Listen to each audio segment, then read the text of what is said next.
Out there. So in today's video we are going to discuss about research aptitude, some of the important topics. Okay, so this lesson would be in two languages, Hindi and English both. I will try to explain in both the languages.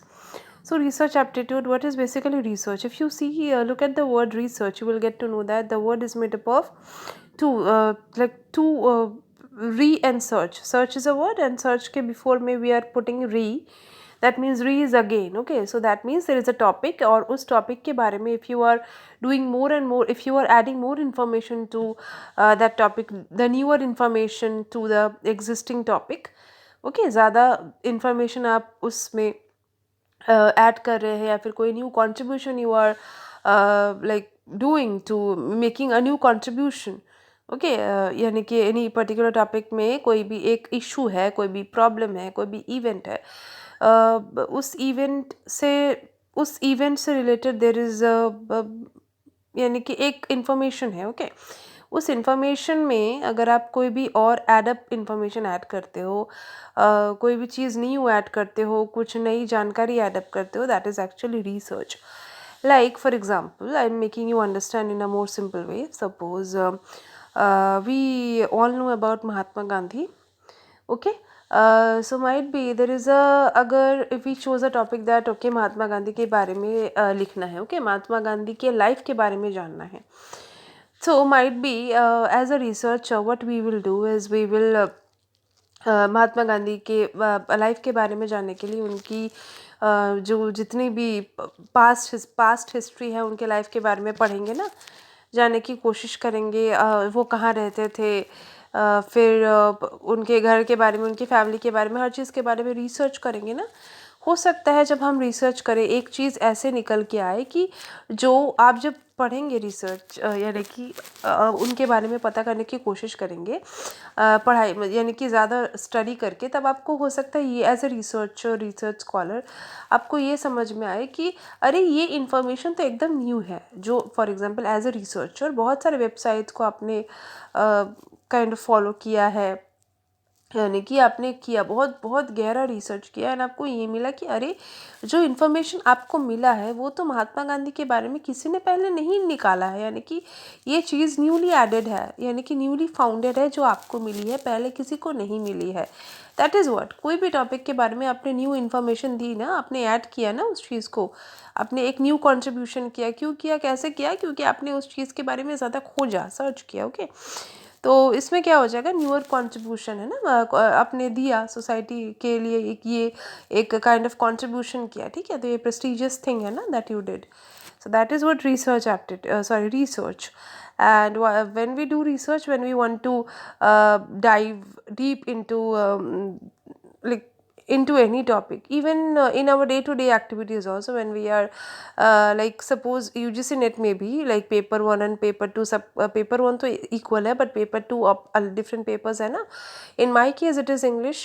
So उसमें क्या होता है, like whenever there is a particular module, for example British literature में, अगर if I am reading the Renaissance period, उसमें अगर उसमें Renaissance period में अगर अभी हम स्टडी कर रहे हैं, तो देर आर सेपरेट राइटर्स होंगे और सेपरेट अलग अलग सब टॉपिक्स होंगे ना.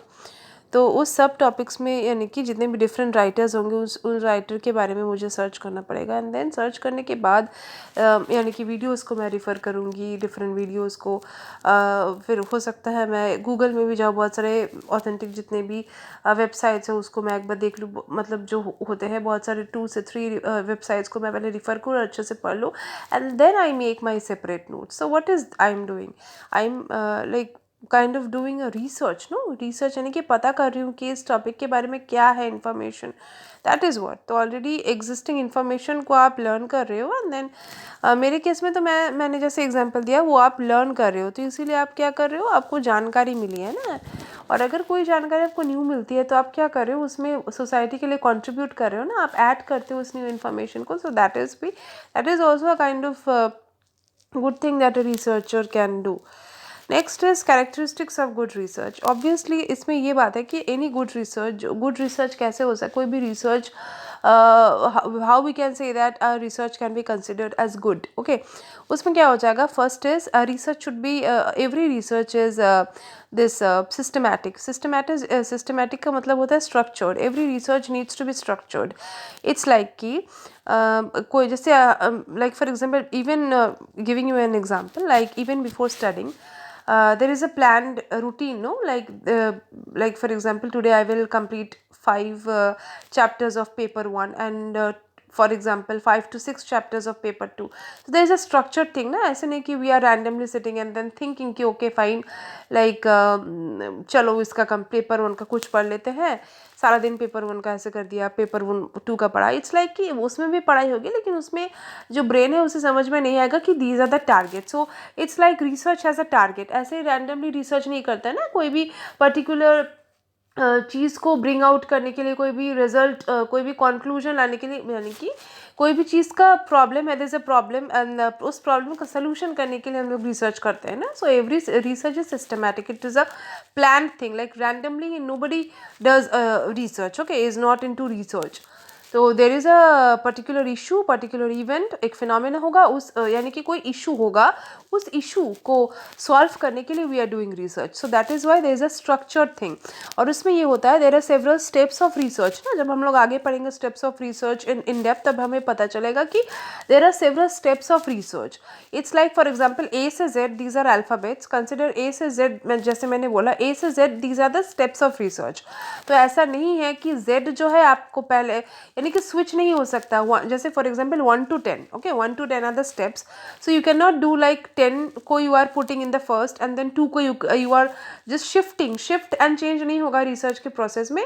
दे like every step has to be in their fix place. Okay, you can not shift up and down the steps. आप उसको शिफ्ट नहीं कर सकते, एक स्टेप के बाद नेक्स्ट स्टेप आएगा. Okay, this is what every step is crucial. और हर एक स्टेप जो है वो एक्यूरेट होना चाहिए, हमें उसमें कुछ मैनिपुलेशन नहीं होना चाहिए. ओके, यानी कि बायसनेस नहीं होगा. Okay, understood. फर्स्ट स्टेप क्या था, फर्स्ट जो कैरेक्टरिस्टिक था of a research is, research जो होता है, it is systematic, it is structured, it is planned. Okay, and every step in research is very crucial. We can not switch और skip और unarrange the research. Like 1 का जो step है 1 में ही होगा, लाइक 2 का जो स्टेप है 2 में ही होगा. 2 का स्टेप हम 10 में नहीं कर सकते, 10 का स्टेप हम 2 में नहीं ला सकते. Okay, next is research should B, research होता है, it should B object, it is objectivity is what? Objectivity means that it is unbiased. Okay, like मेरे जो personal beliefs है, मेरा जो attitude है, वो मेरे रिसर्च के फाइंडिंग्स को, रिसर्च के जो आउटकम है उसे अफेक्ट नहीं कर सकता. ओके, फॉर एग्जाम्पल कि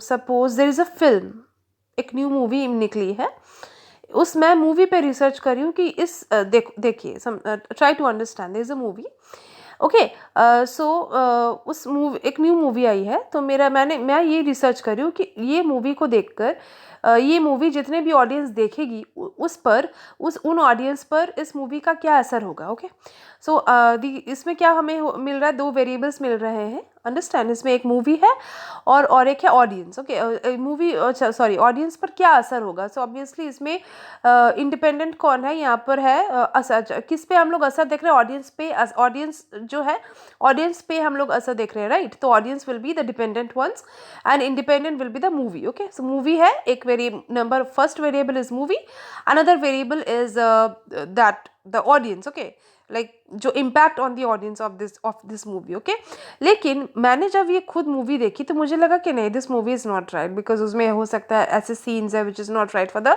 पीपल टू सी. ओके, जो मुझे पर्सनली अच्छे नहीं लगे, लेकिन हो सकता है कि एक्चुअली वो जो सीन है वो दिखाना ज़रूरी था, ताकि लोगों को कोई पर्टिकुलर चीज़ समझ में आए. तो दैट इज़ व्हाट, कि जब आप कोई भी रिसर्च करते हो तो आपका खुद का जो बिलीफ है, आपका खुद का जो एटीट्यूड, यानी कि आप हमारा एज ए रिसर्चर रिसर्चर के जो खुद के एटीट्यूड होते हैं, बिलीफ होता है, खुद का जो व्यू पॉइंट होता है, यानी कि perspective, opinion, all this should not hinder, okay, all this should not be, all these जो रिसर्चर के पर्सनल जो पर्सनैलिटी होती है, रिसर्चर के जो खुद के ओपिनियन बोल सकते हैं आप, खुद का जो माइंड होता है, खुद का थॉट्स, यानी कि खुद से रिलेटेड जो भी विचार है, अपने विचार, मेरे खुद, फॉर एग्जाम्पल मैं एक रिसर्चर हूँ, मैंने मूवी देखी तो मुझे ये मूवी अच्छी नहीं लगी, कुछ सीन्स अच्छे नहीं लगे, डायलॉग्स अच्छे नहीं लगे, लेकिन मेरे पर्सपेक्टिव के हिसाब से वो सही नहीं है। लेकिन अगर असली में अगर मैं देखूँ अनबायस्ड, यानी कि अनपार्शियल होके देखूँ, ठीक है, कि इम्पार्शियल होके देखूँ, पार्शियलिटी नहीं करूँ, मेरा खुद के विचार मुझे कैसा लगा ये मैं साइड पे रखूँ, मेरे विचार को अगर मैं साइड पे रख दूँ तो देखा जाएगा कि ये मूवी बहुत अच्छी है, इसका जो इम्पैक्ट है लोगों पे बहुत अच्छा हुआ है, ओके। यानी कि any research should be unbiased, researcher के personal views, motive, then the perspective, opinion, in doesn't matter if it is coming in the research, in between the research, तो वो क्या हो जाएगा, मैनिपुलेशन हो जाएगा। यानी कि मेरा खुद का व्यू पॉइंट रिसर्च में, अगर मेरे रिसर्च फाइंडिंग्स में, मेरे रिसर्च के आउटकम में आता है, दैट मीन्स वो रिसर्च एक्यूरेट नहीं होगी, ओके। नेक्स्ट इज रिसर्च जो होता है वो होता है वैलिडिटी।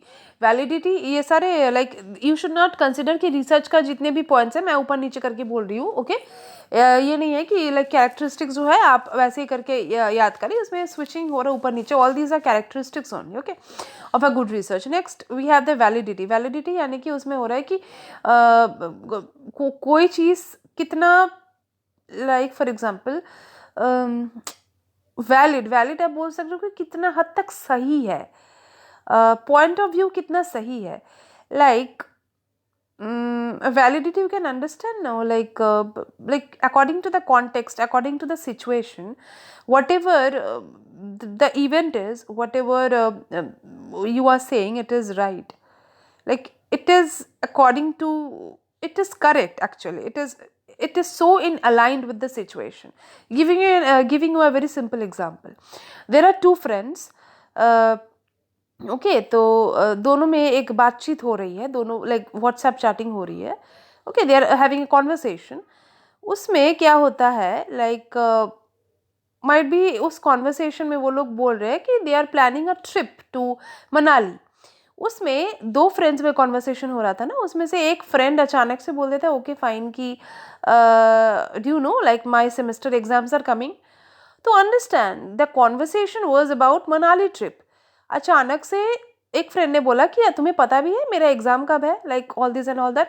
तो उसमें क्या हो रहा है, जो चीज़ मतलब जो यानी कि जो डिस्कशन हो रहा था दैट वाज एक्चुअली कि plan like trip to Manali, that was the main discussion no. उस डिस्कशन से हट के आप जो पॉइंट बोल रहे हो, यहाँ पर पॉइंट क्या है, that is the semester exam, that is not actually valid according to the context. यानी कि उस सिचुएशन के लिए, उस फिनोमिना, उस इवेंट के लिए, यानी कि जो चीज़ हो रही है, जो चीज़ आप करने यानी कि यहाँ पे क्या डिस्कशन हो रहा था, मनाली वाला जो ट्रिप है वो डिस्कशन हो रहा था, डिस्कशन से हट के आप कोई चीज़ कर रहे हो, दूसरा ही मोड पे ले जा रहे direction, that is not right. यानी कि there is a topic, okay, उस टॉपिक से रेलिवेंट आप कुछ करेंगे ना, यानी कि आपका जो फाइंडिंग्स भी होगा उस टॉपिक से रिलेटेड होगा। महात्मा गांधी के ऊपर अगर रिसर्च करना है, कि महात्मा गांधी के लाइफ के ऊपर अगर रिसर्च करना है, तो ऑब्वियसली उनके लाइफ के ऊपर ही रिसर्च करना पड़ेगा ना, उनसे रिलेटेड, उनके मतलब रेफरेंस में जो पॉइंट्स होंगे मेरा उनसे अलाइंड होगा। ऑब्वियसली अगर मैं मोदी जी की फॉर एग्जांपल महात्मा गांधी जी के लाइफ के बारे में पढ़ते पढ़ते अचानक से मैं प्राइम मिनिस्टर नरेंद्र मोदी जी के बारे में लिख देती हूँ, एक दो लाइन ऐड कर देती हूँ अपनी रिसर्च में, तो that will be against my like research finding, या फिर रिसर्च के टॉपिक पे। जो टॉपिक है टॉपिक से स्टिक होके रहिए, और जो भी चीज़ आप कर रहे हैं, यानी कि जो भी चीज़ आप करने की कोशिश कर रहे हैं, वो प्रूफ हो रहा है कि नहीं, वो यानी कि जो मुद्दा जो डिस्कस कर रहे हैं वो एक्चुअली वहीं पे हम लोग है कि नहीं, या फिर दूसरा डायरेक्शन नहीं ले रहा है ना, हमारा जो टॉपिक है, वो जो चीज़ प्रूफ करना चाह रहे हैं वो सही से हो भी रही है कि नहीं, okay. That is what validity is all about. Another है रिसर्च शुड बी, रिसर्च जो होता है वो okay, research should be very very accurate. Okay, very accurate. Accurate कब एक्यूरेट? दैट इज़ जो परफेक्ट होगा, जिसमें कोई गलती की गुंजाइश, जिसमें कोई ये नहीं होगा, like accuracy. For example 2+2=4, right? That जितने टाइम भी आप उसे प्लस करो ऑब्वियसली वो 4 ही आएगा. That is what accuracy is all about, यानी कि कैलकुलेशन. अरे दैट मीन्स कि एक्यूरेसी यानी कि आपका जो रिजल्ट आएगा, जो भी आप प्रोसेस कर रहे हो, आपका जो रिजल्ट आएगा, research outcome will be 100% right. Accurate, accurate यानी कि कितना परसेंट, वो कितना approximately. For example it's like 2+2=4 है. ये जितने नंबर ऑफ टाइम्स भी I am doing this calculation, obviously millions of times even if I am doing that thing, that is what research finding ना. ये तो क्या है, addition. If we are adding 2+2 it will give 4. okay, this is what, this is a theory actually. okay, so if a person in Japan, the person is doing 2+2, same finding आएगा. India में कोई बैठ के कर रहा है 2+2, obviously same finding आएगा. तो दैट मीन्स कि ये जो थियोरी है 2+2=4, द एंटायर वर्ल्ड के जो people, even if they are doing, number of times they are doing, that will क्या हो जाएगा, उसमें से भी आपका जितने बार भी आप करो, कहीं से भी आप करो, आपका जो रिजल्ट है सेम आएगा, एक्यूरेट आएगा. दैट मीन्स कि वही आंसर है. रिसर्च का जो रिसर्च का जो आउटकम है वो सेम है. जितनी बार भी आप करो सेम ही चीज़ आएगा. एक्यूरेट कितना, यानी कि एक्यूरेट है, कितना परफेक्ट है, कितना ट्रू है ये. That is what accuracy is all about. Okay, next we have reliability. Reliable यानी कि रिसर्च जो है आपका कितना रिलायबल है, आप उसे कितना यूज़ कर सकते हो, कितना. For example it you can understand reliability as by like टिकाऊ से, कोई भी चीज़ कितनी टिकाऊ है, हम उसे कितना रिफ़र कर सकते हैं. Like there is a book of yours, like for example कोई भी बुक है, उस बुक को अगर कोई भी, आपको कोई भी वर्ड समझ में नहीं आता है, आप उस बुक को हमेशा रिफ़र करते हो. तो इट्स व्हाट कि आप उस बुक को बार बार यूज़ कर सकते हो. रिलायबल है यानी कि टिकाऊ है. It is very trustworthy also. Whenever you are getting stuck in any word और anything like that, you can refer to that book. It is reliable, it is trustworthy, you can rely on that book, you can trust on that book. And then you can, even if there is a word, okay, there is a word, for example, if you are reading a paragraph, then you find out a word, and then उस word को you are searching it in that book of yours. okay, and then number of times, even if आप उस book को, उस book में जितने भी words निकालते हो, आपको लगता है कि भरोसा हो जाता है, okay fine, this book gives the right results, accurate results, or reliable, I can rely on this. okay, यानी कि सिमिलर, यानी कि जितने बार भी आप उसको रिफ़र करें उसमें सिमिलर रिजल्ट्स आ रहे हैं. ओके, लाइक रिसर्च का जो प्रोसेस होता है, रिसर्च का जो आउटकम होता है, लाइक उसमें आपका सिमिलर रिजल्ट्स आएगा. जितने बार भी आप उसको ट्राई करो, रिसर्च का आउटकम जितने बार भी आएगा. रिसर्च का, for example, there is a process of the research and there is an outcome of the research. Okay, तो उस जितने भी प्रोसेस है, और जितना, for example, there are the process और the steps of research and there is an outcome. तो जितना भी रिसर्च के प्रोसेस मेथड, जितना भी रिसर्च मेथडोलॉजी है, रिसर्च का प्रोसेस है, एंड देन रिसर्च का जो फाइंडिंग है, प्रोसेस को ले लो और फाइंडिंग को ले लो. जितना बार भी आप उस प्रोसेस के थ्रू फाइंडिंग पे जाते हो, रिसर्च आउटकम पे जाते हो, सेम आउटकम आता है, सिमिलर आउटकम आता है. तो यानी कि वो रिलायबल है, उस पर भरोसा किया जा सकता है. कोई भी उस थियोरी को प्रैक्टिस करे, प्रैक्टिकल में, एक्चुअल में प्रैक्टिस करें, वो सेम उसका रिजल्ट आता है, सिमिलर रिजल्ट आता है, whatever, irrespective of how many times you are kind of like getting the result. okay, तो वो होता है reliability. next we have okay, credibility. Credible होता है, that means research is should be trustworthy. कितना true है, कितना, मतलब उसमें कितना रियलिस्टिक है. ओके, कितना, हम कितना भरोसा कर सकते हैं इस रिसर्च के फाइंडिंग्स पर. अनदर इज जो होती है रिसर्च, जो होता है research accurate, reliable, I told. Another is credible, I told. Okay, research is cyclical और इंक्रीमेंटल. ओके, साइक्लिकल यानी कि it's kind of open ended, you can say. Like research ऐसा कभी नहीं है कि एक बार रिसर्च हो गया, उसकी थियरी, रिसर्च मैंने किया, उसकी थियरी बन गई, देन वहीं पर वो एंड हो गया. नहीं, नेवर. लाइक न्यूअर, वो ऐसा होना चाहिए, यानी रिसर्च होता ही ऐसे साइक्लिकल, यानी कि जो इन्फॉर्मेशन है वो हमेशा उसका लूज एंड होता है. लूप होल नहीं, एक्चुअली लूज एंड होता है, जहाँ से it's like a thread. The thread wherein the thread loosens, thread का जहाँ पर एंडिंग होता है, एंडिंग खत्म होता है, एंडिंग से फिर से बिगिनिंग हो सकता है। तो जहाँ पर भी रिसर्च फाइंडिंग एंड हुई, कुछ न्यूअर इन्फॉर्मेशन ऐड हुआ ना, फिर उसके बाद अगर हम उस चीज़ के बारे में अगर दोबारा से पढ़ते हैं, कहीं ना कहीं ऐसा चीज़ भी होगा कि न्यूअर मुझे चीज़, कोई भी न्यू चीज़, मुझे एक भी अगर न्यू चीज़ मिली तो मुझे वो मिल ही जाएगी। ओके, दैट इज़ व्हाट हो सकता है, that is what I am talking about. Okay, cyclical in nature, incremental in nature, as I said. Okay, so ये सारे जो है रिसर्च के जो मैंने बताया आपकी जो कैरेक्टरिस्टिक्स होती है of a good research, wherein we are getting it should be objectivity होती है, ऑब्जेक्टिविटी यानी कि अनबायसनेस होता है। ओके, अनदर थिंग इज़ उसकी जो रिसर्च जो होता है वो एप्लीकेबल कितना होता है, यानी कि रिसर्च कितना एप्लीकेबल हो। ओके, अनदर इज़ रिसर्च में व्हेन द डेटा यू अच्छा ओके फाइन, लाइक इट्स में रिसर्च में ना ये होता है कि आप जो सैम्पल होता है, सैम्पल डेटा सैम्पल्स जो होता है, और with data collection sample all these, it should be very accurate, उसमें मैनिपुलेशन नहीं होना चाहिए, झूठ नहीं होना चाहिए। ओके, लाइक रिसर्च का फाइंडिंग्स, रिसर्च का प्रोसेस, हर चीज़ में आपको झूठ नहीं होना चाहिए, यानी कि उसमें मैनिपुलेशन बोलते हैं ना, मतलब गलत, उसमें आप गलत मीन्स नहीं यूज़ कर सकते, आप उसे आपको सही एंड ट्रू करना पड़ेगा, तभी वो रिलायबल हो सकेगा, तभी वो उसको नंबर ऑफ रेप्लिकेबल हो सकता है, रिलायबल होगा, यानी कि आप उस पर भरोसा कर सकते हैं। ऐसा नहीं है कि आज मेरी थियोरी ये कह रही है, किसी और रिसर्चर ने वही सेम प्रोसेस यूज़ किया, वही सारे स्टेप्स फॉलो किए, बट उसका आउटकम एकदम अलग आया। नहीं, अगर सैम्पल सिमिलर है, जैसे जैसे कंडीशन मेरे रिसर्च में लिखा गया है वैसे सिमिलर कंडीशंस पे थोड़ा सैम्पल इधर उधर हो सकता है, लेकिन थोड़ा डिफरेंस है, सिमिलर सैम्पल्स पे नहीं, सैम्पल सिमिलर ही होगा, डिफरेंट नहीं होगा, लेकिन सिमिलर होगा, सेम नहीं हो सकता, सिमिलर हो सकता है, सिमिलर सैम्पल्स पे, सिमिलर कंडीशंस पे अगर वो रिसर्च प्रोसेस को कंडक्ट करते हैं, एंड देन फिर उसका जो है रिसर्च फाइंडिंग्स आता है, आउटकम जो आता है सिमिलर आता है, नंबर ऑफ टाइम जितने बार भी वो करते हैं सिमिलर आउटकम आता है, जैसा कि मैंने लिखा है, मेरी रिसर्च में मैंने लिखा है, तो ऑब्वियसली वो रिसर्च जो हो जाएगा, रिसर्च है वो, रिसर्च का आउटकम भरोसेमंद है, उसमें रिलाय किया जा सकता है।